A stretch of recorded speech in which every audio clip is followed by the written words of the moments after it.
When America talks about voting, it usually begins at the polling place. Who voted? Who stayed home? Who won? Who lost? But the ballot is not where political power begins. By the time a voter reaches the polling place, law, geography, memory, media, fear, and institutional authority have already entered the room. The ballot is visible. The architecture beneath it usually is not. That is the central argument of the scaffolding of the American vote. American elections cannot be understood only by counting ballots or comparing campaign messages. We have to examine the structure that determines what choices are available, who can participate easily, whose vote carries more weight, and how the meaning of an election is explained after the votes are counted. This is not an argument about one candidate, one party, or one election cycle. It is an argument about the system that makes unequal power appear normal. Think of a house. Most people notice the paint, the windows, and the front door. They do not see the beams inside the walls. They do not see the foundation beneath the floor. Yet those hidden parts determine what the house can carry, where it can expand, and which rooms are easier to enter. The American vote works inside a similar structure. The public sees election night maps and campaign speeches. Beneath them are registration rules, district lines, polling place decisions, court rulings, administrative discretion, donor networks, schools, churches, media systems, and inherited ideas about who belongs at the center of national life. That structure is what this book calls scaffolding. Scaffolding is not a single law or a single villain. It is the design that allows old power to keep operating through new language. A hierarchy can be renamed tradition. Exclusion can be renamed administration. Unequal access can be described as procedure. A political appeal built around status and fear can be presented as common sense. The names change first. The habits change last. Race is therefore not an outside influence on American politics. It has helped organize American politics from the beginning. The question is not whether race is present. The question is how race is carried through ordinary institutions and ordinary decisions. That is why structural racism cannot be reduced to personal prejudice. It is the institutional practice of sustaining unequal conditions between racial groups through the normal operation of a system. It can move through timing, tone, discretion, enforcement, maps, funding, standards, and the stories institutions repeat. The system does not need to shout. It only needs to continue operating. American political analysis often reaches for the safest explanation first. The economy, inflation, gas prices, interest rates, a candidate's personality. These factors matter. But they do not explain everything, and they often conceal the question that matters most. Whose position, identity, belonging, or authority feels threatened when the country changes? Economic language can make hierarchy sound like management. The plantation called itself production. The auction block called itself commerce. The poll tax called itself administration. Redlining called itself lending risk. The vocabulary changed, but power continued to organize who could own, move, participate, and govern. This is why voters do not enter the booth alone. They carry memory, they carry place, they carry the messages repeated by family, church, school, neighborhood, television, social media, and political campaigns. They carry inherited ideas about safety, disorder, deservingness, citizenship, and who is imagined as the rightful owner of the country. For Black communities, the ballot has never been only a preference instrument. It has been a governance instrument. It has been a shield, a repair mechanism, a demand for recognition, and one part of a larger institutional struggle. Black voters have repeatedly built the institutions necessary to make democratic participation possible. Churches, mutual aid societies, HBCUs, civic leagues, Black newspapers, union halls, classrooms, kitchens, barbershops, and community networks.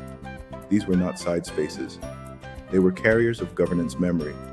Governance, in this sense, is not merely a title held by someone in government. It is the work of care, memory, discipline, interpretation, protection, and collective action. It is the church basement with the forms, the neighbor with the ride list, the elder who remembers what the law did last time, the organizer who knows that persuasion alone cannot carry people through a system designed to exhaust them. That is an Africana structural lesson inside the vote. Freedom has never survived on sentiment alone. It has required institutions. The book also examines drift Drift is what happens when people and institutions change without fully naming the change. A neighborhood insists it has not changed, while its political behavior moves steadily in one direction. A county once divided between parties becomes a landslide.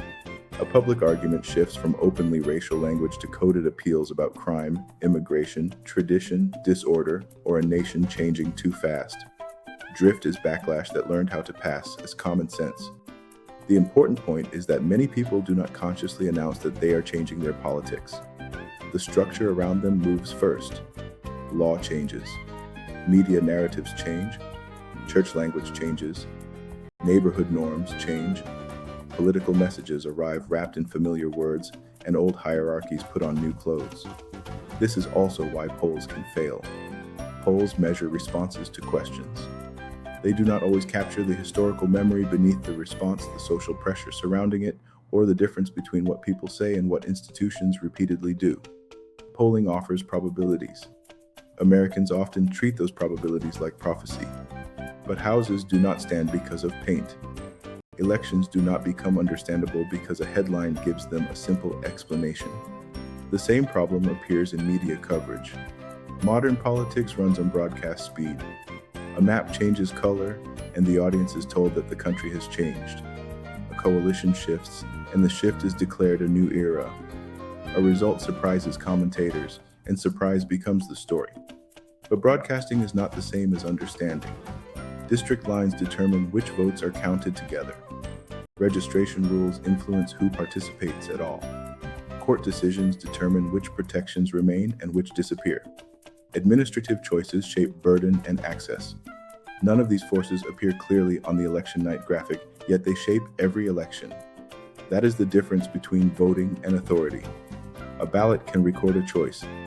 It cannot by itself redraw every district, reopen every closed precinct, untangle every algorithm, or change the institution that interprets the result.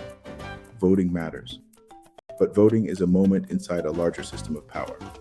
Digital systems now intensify that problem. Before a voter enters the booth, algorithms help decide what information appears, which fear receives attention, which group is presented as a threat, and which explanation feels natural. Artificial intelligence does not create the old structure by itself. It accelerates a structure that already exists. The challenge is therefore not simply misinformation. It is normalization, the steady repetition of a political world in which unequal authority feels ordinary and structural explanation feels extreme. The solution cannot be better messaging alone. Strategy works inside the field.